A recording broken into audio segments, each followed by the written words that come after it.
What's up,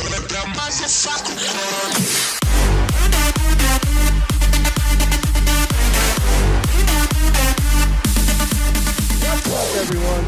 Welcome to another episode of Dynasty Nation, and I'm here with my co-host, Mr. Kev, ready to talk about week 2 and get into week 3. What's going on, Kev? Doing pretty good, Jim. My team, on the other hand, maybe not so good right now. We are currently recouping, getting ready for week 3. We're on to Cincinnati, as they say. But yeah, man, lots to get into. Very excited about the recap. Yeah, how you feeling about those Giants 2-0, and then we get the New York Jets with a win?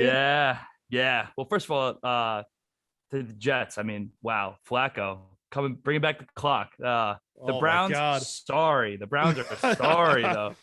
But hey, the onside recovery, man, what a ride for you guys. That was fun.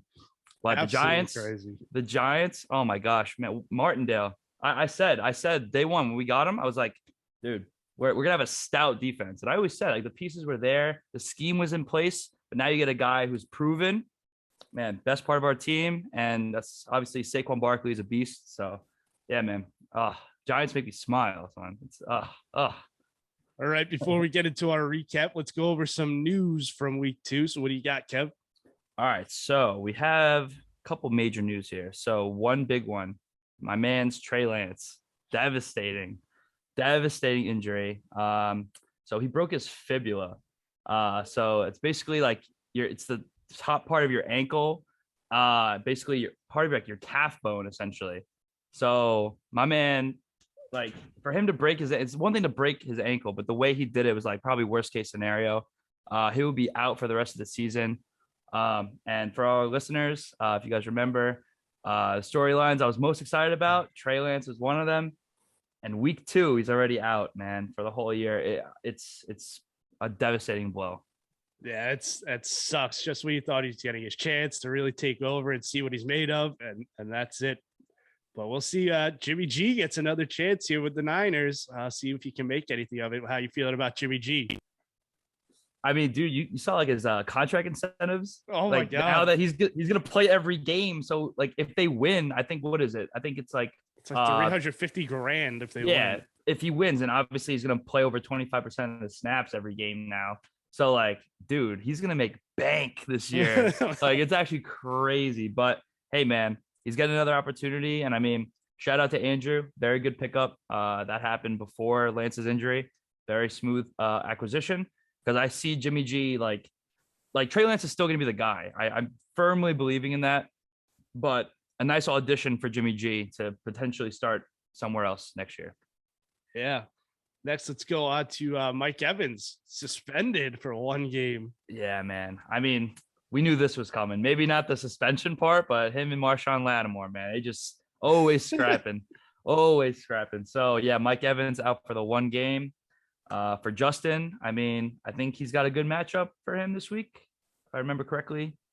I think he's got it in the bag. Regardless, we'll get to it. But yeah, obviously not having a star receiver for a game, I mean, could be tough to replace that. Yeah, Evans is definitely a big guy to replace. I know there was going to be an appeal, so we'll see what comes of that if he gets the game rescinded. But yeah, definitely could be a big loss going into this week. Yeah. And then our last piece of news that we wanted to get into, Dalton Schultz. So he had suffered a PCL injury. The ligament was still in place, but just some minor discomfort there. But it wasn't really too clear exactly what happened, but was not a tear. That I can confirm. But he's currently week to week. So We'll see where that goes.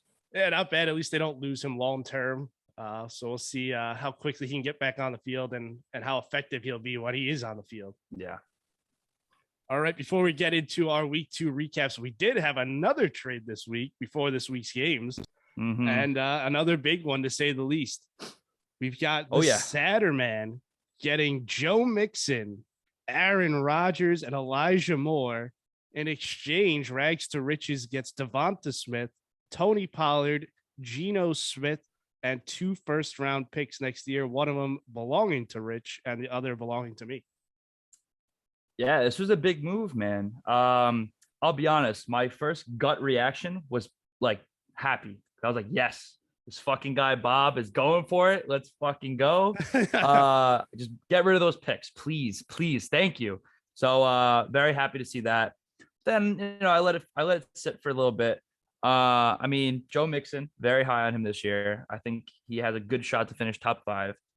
Aaron Rodgers, obviously not a great start to the year. Receivers are kind of not really there right now, but maybe that changes. But the chemistry will get there. And I mean, it's Aaron Rodgers. They'll be fine. But what's interesting is the addition of Elijah Moore, honestly.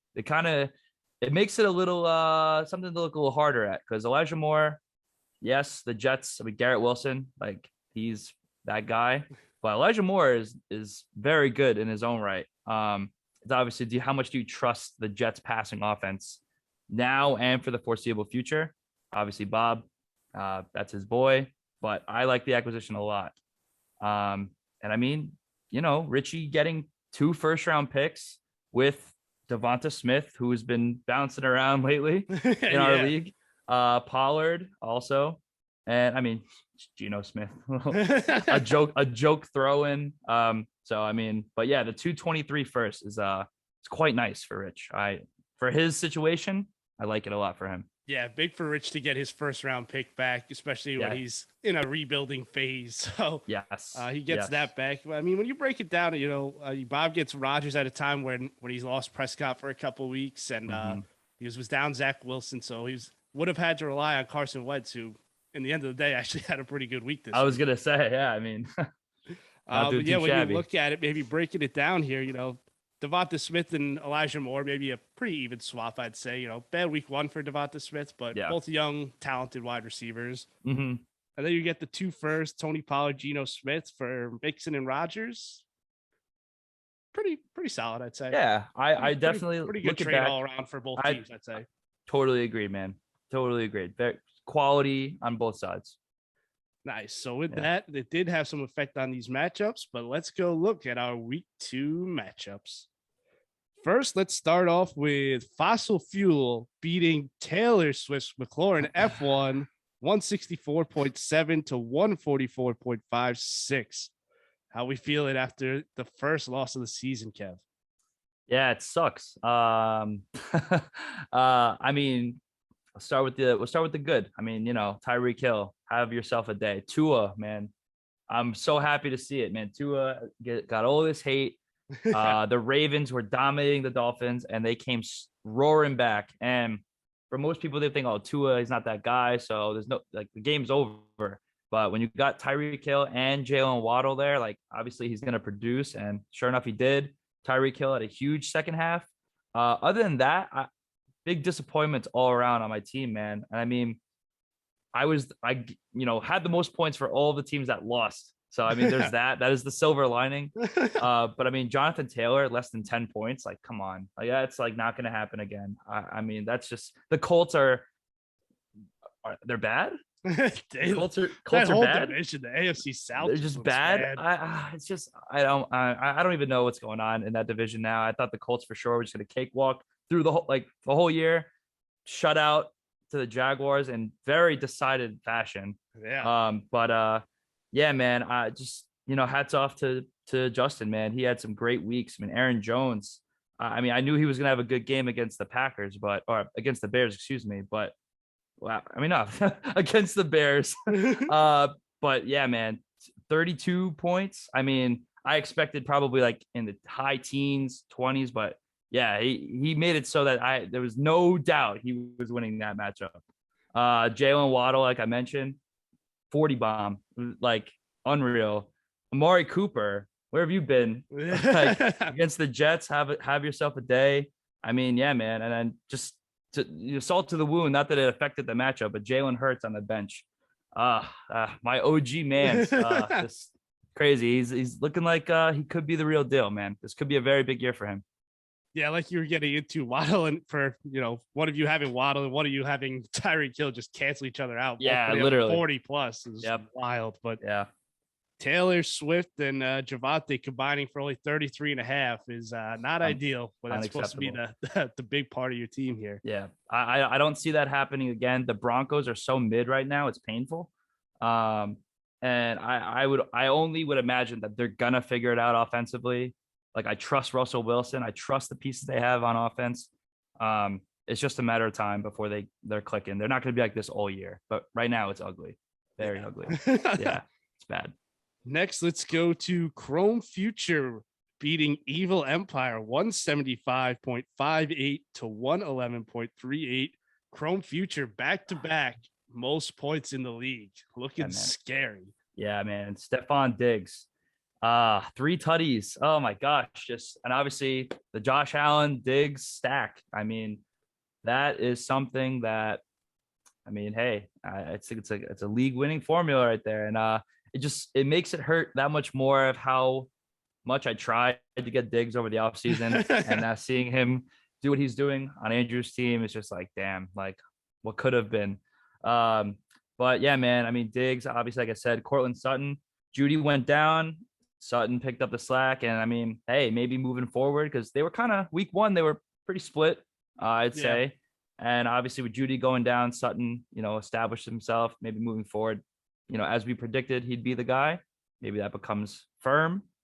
And I mean, yeah, dude, Debo did his thing. Darren Waller, had not such a great week 1, back on the score sheet week 2. So Jefferson had a bit of a dud, but it did not matter, man. So Chrome Future, very scary, very scary.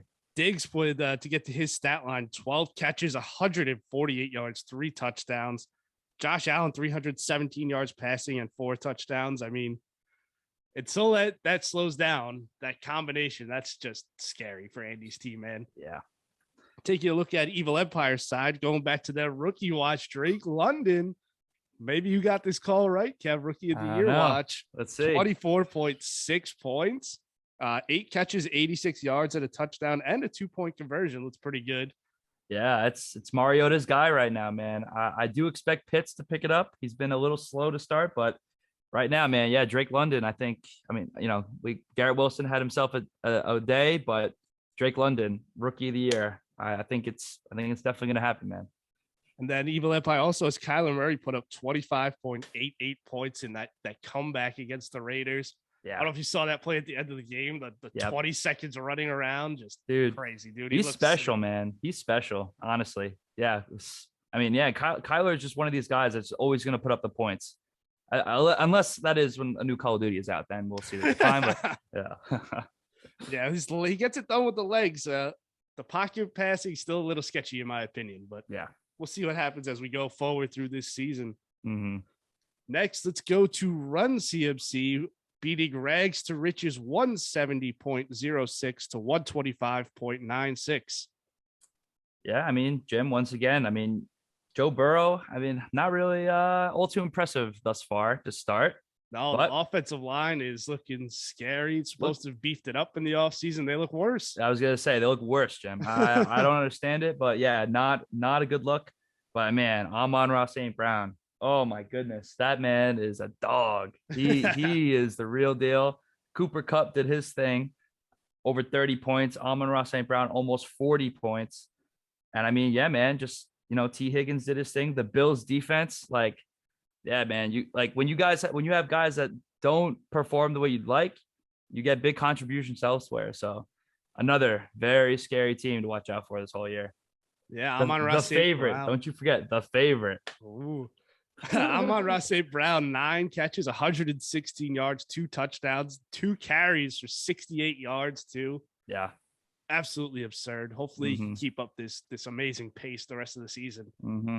Cooper Kupp, 11 catches, 108 yards, 2 touchdowns. And he didn't get his first catch, I think, till the end of the second quarter. Yeah. Yep. Exactly. But hey, all good things in the end. Let's go over to Rags to Rich's side. He had Tua that gave me a little bit of a scare, when the Baltimore was making that comeback. All of a sudden, Tua was putting up points, ended up with 38.86. Is that right? Yep, you called it. 469 yards, 6 touchdowns, 2 interceptions, just absolutely wild. Yeah, man. That game was nuts. When I saw that they were coming back, I flipped it on. I literally couldn't believe what I was seeing. Just suddenly, the defense.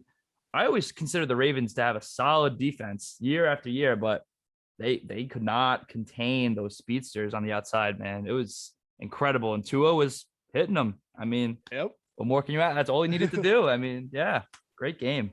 Rich is going to be kicking himself a little bit, leaving Tony Pollard, Damian Harris on the bench, 19.8 and 16.7 respectively. But at the end of the day, it wouldn't have been enough. So there you go. Next, let's go to Chubby Stafford and Gunnar Grogan. Chubby Stafford with the win, 128.78 to 115.5. Yeah. Nick Chubb, great game for him. Outside of that, lots of duds, honestly. Devontae Adams, after exploding week 1, not only came back to earth, but on his standards, a very bad game, which is surprising considering it was competitive. Like, you'd think that would incentivize the Raiders to make sure Devontae Adams is very involved, like getting those targets. I mean, what? He had 2 catches, Jim. Yeah. He had the touchdown, salvaged his day. So, I mean, Eckler, he almost put up 20, but it's been kind of not what I was expecting to start. So something to be mindful of. Maybe the comments he's been making in the offseason, he wanted less of a workload.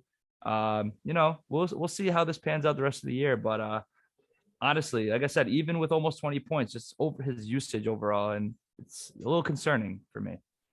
Yeah, only had 39 rushing yards.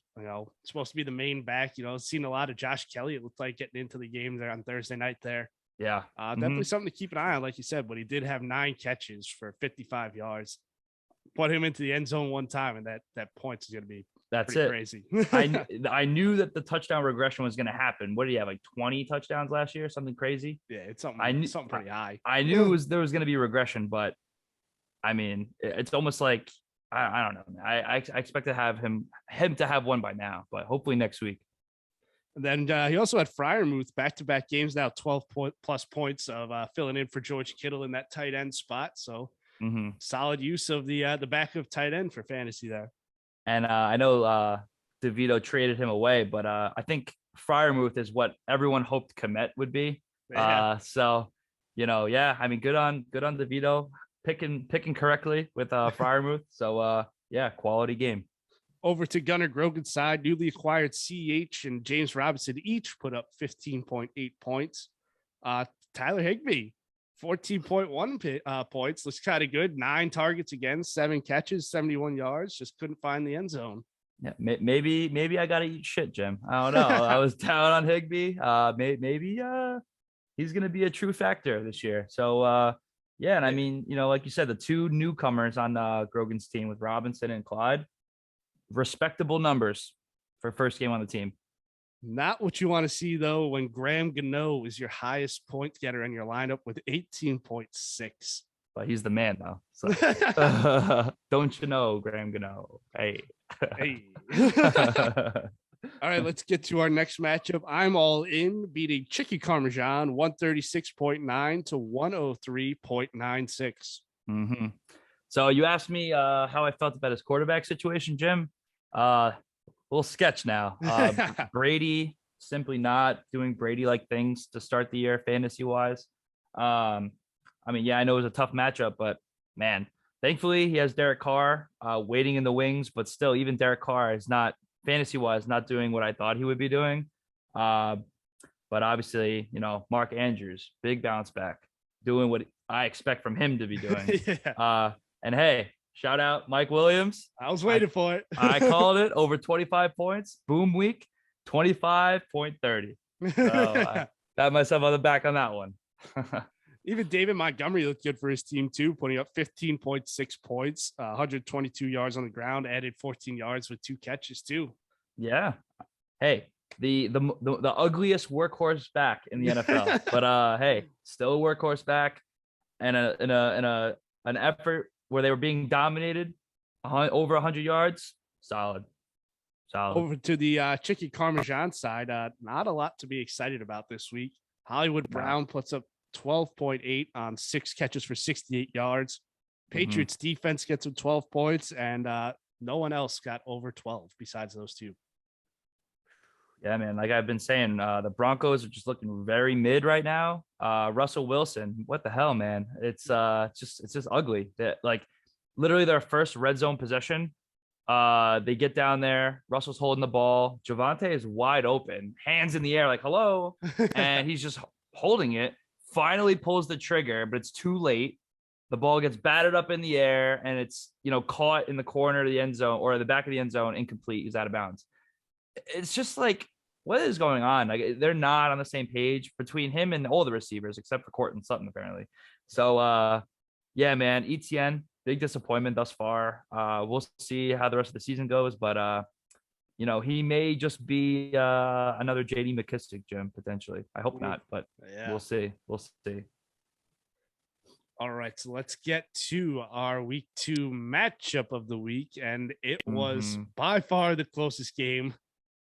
The sadder man beats Bateman and Robin 139.76 to 139.62. Yeah.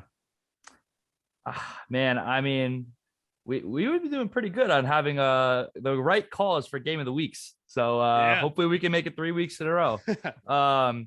So yeah, man. I mean, Lamar Jackson, obviously that effort against Miami, unfortunately in a losing effort for the Ravens, but in a collapse, might I add. But yeah, I mean, Lamar Jackson over 42 points. And I mean, all around, I mean, CeeDee Lamb, decent, like Rashad Bateman capitalized on that game. Josh Palmer filled in nicely for Keenan Allen this past week. Obviously, DJ Chark was the big dud. 0. He's gonna be kicking himself with a losing by 0.14, I think it was. Yep. To have Chark with 0 in the flex. Could have put in the newly acquired Treylon Burks in his team, and he would have gotten the win. So, yeah, tough loss for Jason. I thought he was gonna steal this one, so to speak, given the upgrades that Bob made in that trade. But yeah, it went right down to the wire, and Bob pulled it out. Yeah, back and forth Monday night watching Goddard and Irv Smith and Thielen have impacts on this game. It was crazy. But yeah, for the Satterman side, you have Bucks defense put up 27 points, which is huge. Yeah, massive. And then the newly acquired Najee Harris and Joe Mixon combined for 25.2. Decent start to their Satterman careers. You expect more from Najee and Mixon for that matter, but yeah. Decent. Yeah. Michael Thomas, 18.5 points, 6 catches, 65 yards, and 1 touchdown, putting up a pretty good day. And Michael Thomas, he's back. It's good to have him back. Honestly, he looks good. Yeah, overall, Bob's team, pretty much all his players put up like middle tier points. Nobody really exploded, but no one really either had a craptastic fall off either. Yeah, the Bucks defense really carried him, honestly, to make it close at the way as close of a game as it was, to be honest. So with that will close out week 2. Kev, you go 4-2 in the picks this week. I go 5-1 to bring our season totals to 10-2 each. Yeah, man. Obviously, my loss is it stings. It stings. Obviously, we both got that wrong. Yeah, I mean, we'll see moving forward. I mean, I'm still obviously high on my team, but it's a sour taste in my mouth. So thankfully, who I play next, it's a good person to take it out on. So yeah, some of these picks, I think the first 2 weeks have been kind of a layup-y, and when we get to our week 3 matchups next, it's a lot more close matchups. Yeah, I'm very, very interested in who we pick between the two of us. I totally agree. I think there's gonna be a lot of disagreements on where we're going. So with that, let's go to our week 3 matchups. All right, week 3. Let's start it off with Gunnar Grogan, who is 0-2 versus 0-2 Chicken Parmesan. All right, so winless no more for one of these teams. So just looking at it, honestly, just Carmine's team has been really struggling, man. And Grogan, like we said, the 2 newest acquisitions he made, solid additions overall, honestly. That being said, I think basically all of the guys you expect to do well on Carmine's team last week shit the bed. I expect to bounce back. And I expect Carmine to get his first win of the season. I too am on Chicken Parmesan. I think that too many players were down last week that somebody's gonna, at least a few of them, gotta bounce back here this week. Yeah. Particularly, I'm gonna look to AJ Brown versus Washington Commanders.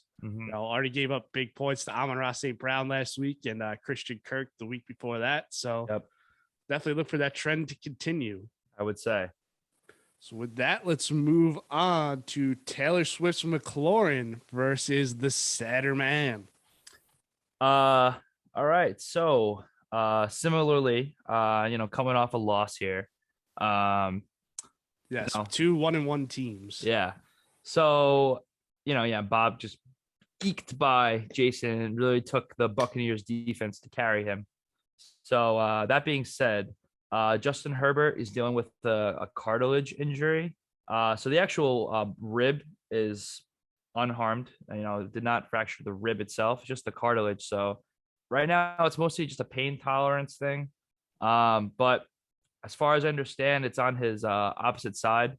So pretty much every contralateral rotation, every time he twists, throw, he's gonna have pain. Oof. So because I believe it's on his left side and he's right-handed. Yeah. So that's definitely tough. He'll feel it with every throw, every rep in practice. So yeah, it's really just gonna come down to how well he can handle the pain. It is gonna get better. Herbert's a tough kid. I really hope he can play. I expect him to play. Renfro is in concussion protocol right now. That last play of the game, he got bodied, fumbled, and Cardinals won the game. Two fumbles in the last 3 plays. Yeah, it's a tough scene. But I anticipate him to play. I'm more iffy on Renfro this week. And if that's the case, I'll have to look to my thin wide receiver bench, which is thin at the moment. But overall, man, even if Renfro doesn't play, I'm still taking me in this matchup. I think my stars will bounce back in a big way. Mainly Jonathan Taylor against the Kansas City Chiefs this week. Bob, definitely has some solid players on his team, but I expect to get back where I belong, and that's in the win column. So taking me. I too am going to go with Taylor Swift's McLaurin F1. I think this is going to be one of the closest matchups this week, though. I think some of these guys Bob's got now are due for some good weeks as well, but I believe Justin Herbert does play, and if he plays versus Jacksonville, it's a pretty solid matchup. Yeah. If he gets Keenan Allen back as well, that'll be huge. But overall, I think Jonathan Taylor's due for a big week. If there's any chance Indy's going to stay in this game, never mind win it. I don't think they'll win, but to just stay competitive, they've got to feed Jonathan Taylor. They can't just lead. What do you have, 9 carries or 7 carries or something like last week? They'll go back. They'll go back to their identity. They got to right the ship. Yeah. Matt Ryan has not been it thus far. Got to feed Jonathan Taylor, man. Get that play action going and feed JT. Yeah, another week healthier for DeAndre Swift for you too. I know he kind of got limited in that game last week. They used Amon-Ra St. Brown and Jamal Williams, a couple other guys handed off the ball too. So expect even limited. Even limited, we saw what Swift can do. So I expect a full workload week 3. And what should be a fun matchup against the Vikings. So yeah, man, I expect my running backs to step up and bounce back for Javonte Williams in a divisional matchup. Oh, sorry, wrong.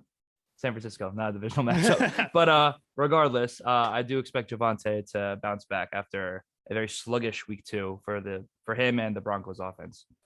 Next, let's go to 2-0. I'm all in versus 2-0 Chubby Stafford. Yeah, so someone similarly to how I said for Grogan and Carm, someone will have to take the loss here. So this one I actually went back and forth with, and looking at it overall, I'm going with DeVito, man. I think Devontae Adams is going to go back to doing Devontae Adams things, especially if Renfro's out. I think Eckler is going to have himself a good game, assuming Herbert does play. Nick Chubb's coming off a huge game. Stafford, I think he'll have a solid game this week. And, I like Tyler Boyd against the Jets. I think I feel like the Jets are one of those teams where you expect the stars to go off, which happens. But I always feel like that's like a team that like the tertiary options like thrive, like so. And I mean, yeah, AJ Dillon, he's continuing to take more of a role, even though Aaron Jones just went off. Um, but yeah, it should be another close matchup. We're still not sure about Michael Pittman's status for Alexi. So yeah, man, I'm rolling with DeVito with this one. Yeah, the week we thought we might be a little bit more opposite this week. I'm agreeing with you again here. No Chubby way, Stafford. really? I'm going with Chubby Stafford. I think Devontae Adams has a huge week. You just saw what Stephon Diggs did to that secondary. Yep, exactly. I think Devontae Adams is going to follow suit and have a big game. Keenan Allen possibly back for DeVito would be huge. And Eckler versus Jacksonville, I have too. I think it's going to be another big game for him too. If they pull ahead quick, they're just going to be trying to feed him. Hopefully, if they don't sub in Joshua Kelly. Yeah. But I think this is going to be Eckler kind of getting right back on the ship as well for this season. Get right game for sure. Next, let's go to 0-2 Bateman and Robin versus 2-0 Fossil Fuel. Okay, so actually this was the hardest one to pick. So Jason was making me sweat a little bit for a time in week 1. Justin just beat me. And Justin had a great week, top 3 in the league in scoring. So Kamara is dealing with a similar injury as Herbert. Only difference is he plays running back. So it's going to be interesting to see if he plays. It's obviously we're still not sure right now. Obviously, it's kind of a guessing game. If Kamara doesn't play again, and like we said, Evans is already out with the suspension. Justin, shout out to him. He mentioned he was thinking about benching him just because he gets the Saints, but not that it would have mattered, Justin. You kicked my ass, so it's all right. No Evans. So we're looking to Darnell Mooney. And Darnell Mooney, a good amount of hype coming into the season, but the Bears, man, that offense is garbage. So Mooney has been doing absolutely nothing. So I'm going with Jason, man. I think Jason is certainly on the right track compared to last year. He could have easily won last week. Like I said, he made me shook week 1 at a time. And man, I think Justin Kamara could be limited if he plays. And we know Evans is out. And Mooney's got to show me. And I don't trust him. So going with Jason. Well, I swear me and Kev didn't talk before this show about who we were picking because I also picked Bateman and Robin to get their first win of the season. Nice.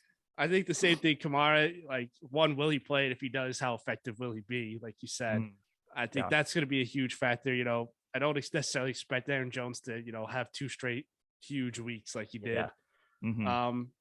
But for the Jason side, Lamar Jackson's just been balling out for the first 2 weeks here. Oh yeah. And I think that continues against New England, who hasn't looked like anything special really as a team. Mm-hmm. Then we get Breece Hall against Cincinnati.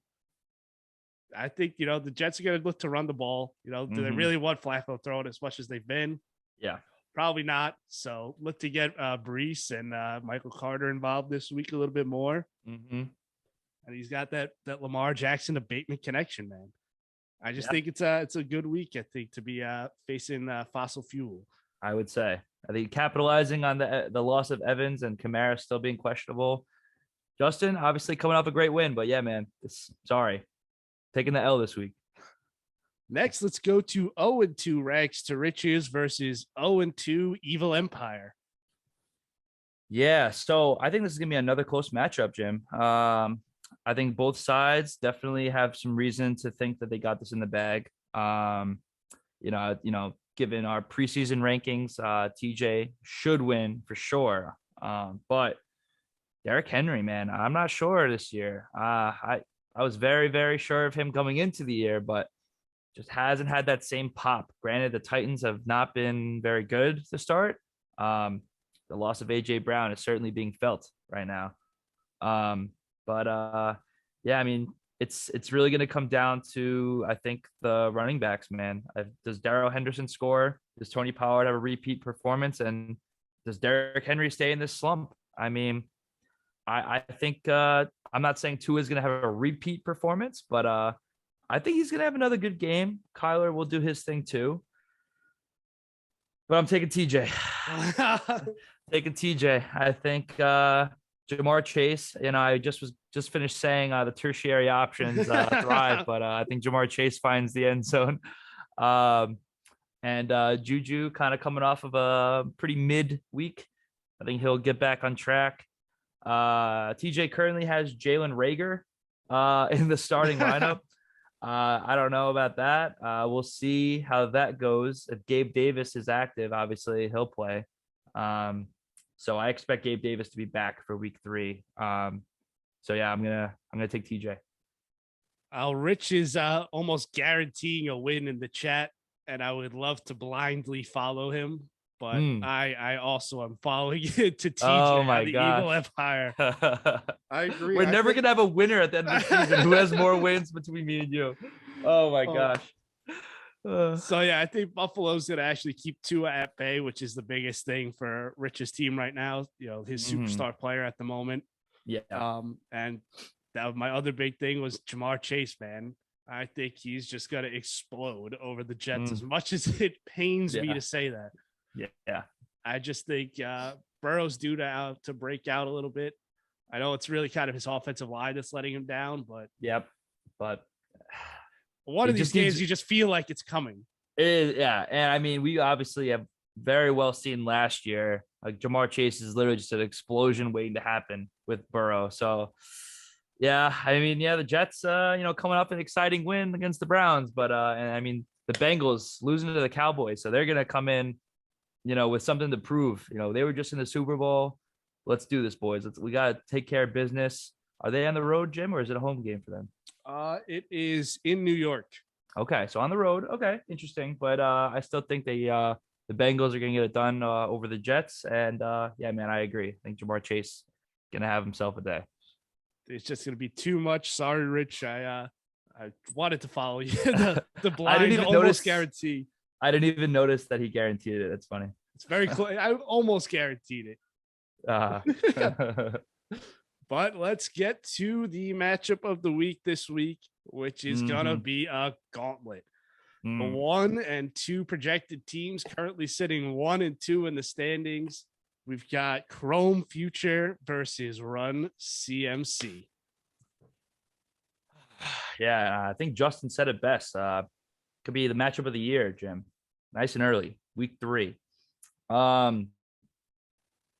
So I made my pick for this one before the year started, if you remember. I'm sticking with it. I'm going with Andrew. And I don't think it's too hard to say right now because, like we said, 2 weeks in a row, lead the league in scoring. Just pretty much everything's clicking for him. If one guy doesn't perform the way you'd expect, with week 2, that was Saquon. Other guys step up. Waller stepped up. Cortland Sutton stepped up. Like, he's got a lot of guys. And, the stack of Allen and Diggs, man, it's scary. But the only thing I'll say is I didn't want you to sleep on it. It's only been a week, but McKissick isn't going to go away. McKissick is still going to have that pass catching role. And I mean, he outscored Gibson this week in PPR. So is that going to be the norm? No, but I'm just saying there's going to be weeks where Gibson isn't quite what you'd want. I think that could end up being the thorn in his side this week, but I don't think in the end it's going to matter. I expect you both to have insane bursts of points on both sides. I mean, just both of you have all these great players. But in the end, I am going to take Andrew, locking it in. Yeah, I was texting Andy earlier that I told him I think this game has potential to possibly combine for 400 points this week. Oh, yeah. But I, too, am on Andy's side this week, Chrome Future. Wow. As much as it pains me. Wow. I just think until somebody even slows down Josh Allen and Stephon Diggs, so you can't really bet against him right now. Putting up so many points. Barkley and Gibson doing their things. But the X factor, I think, this week, we haven't seen the best of Deebo Samuel yet. Give him back Jimmy G. Maybe this Good is point. a better point for the offense for him. He'll check down, handoff. Already got the chemistry with him. Lance kind of seemed like he was an Ayuk guy from all the preseason hype. Yeah. I think Deebo has a breakout game for his 2022 season this week. I honestly didn't even factor that, but the return of Jimmy G for Deebo, very good point, and much respect going against yourself. Good. I think tough. Yeah, it's tough. But, Burrow versus the Jets, but it's going to be a key factor if he can, turn this thing around for him. Yeah. Or if the Jets D line is going to actually, show up and prove that the Bengals offensive line stinks. I could actually see that being a close game. Call me crazy, honestly. Yeah, I mean, they lost, like you said, they lost to the backup quarterback in Cooper Dallas. Rush. Yeah. So yeah. Nothing's impossible in this league, man. Any given Sunday. But yeah, I would say that is your hope. Connor is questionable. He may not play. It's another factor I had coming into this matchup. But I mean, yeah, you'd have Zeke, but also who hasn't been great. But yeah, against we're playing the G-men. So Zeke always plays well against the Giants, but Giants defense been looking really good. So I could see if anyone's gonna have a good game, it'll be Pollard between those two. But I anticipate you would put in Zeke, maybe Michael Carter, maybe. I think right now, if I'm pivoting off of Connor, if he can't play, I think I'm looking to Michael Carter this week. 2 consistent weeks, and playing against Cincinnati, like you just talked about with Breece Hall. And I think the Jets need to run a ball to be effective in this game. So I would expect them to run it and hopefully replace James Conner if needed. Yeah. But yeah, overall, I think too, you look at Justin Jefferson, Kirk Cousins in prime time is not that guy. So getting back to some Sunday football in Detroit or against Detroit, and he'll get back to 1 o'clock games, man. Kirk Cousins is like a top 5 quarterback. So all right. So yeah, man, for sure. This is I'm excited for this matchup, man. This whole week should be very, very exciting, honestly. Yeah, pretty crazy. The week I thought was going to be a lot of tough matchups, and we go the same on every single game. Yeah, yeah. The only one we disagreed on we didn't disagree. No, we both got Carm, DeVito, Jason, TJ, and Andy. We'll see, man. Bob's doing a lot of talking right now, so I think like I said, he's a contender now. So statement game if Bob wins. I would say no, for sure. I'll take care of business, and then he's gonna be like, "Damn, why did I trade away my first? Fuck, sorry, Bob, coming for you, boy. Sorry." All right, so you got anything else for us, Kev, or are we wrapping this thing up here? I think that's about it. I really hope that my guys step up, man. It's a big week, and I've been in talks with some GMs around the league. Wide receiver bench definitely very iffy to say the least right now. So if Renfro can go, I mean, I'll take it as a little fortunate, but it needs to be addressed for sure. But I'm excited, man. It's gonna be a good week. Yeah, it's gonna be a good week 3. So good luck to all you guys in your matchups, and we will see you next week for our week 3 recap. Let's go. Peace.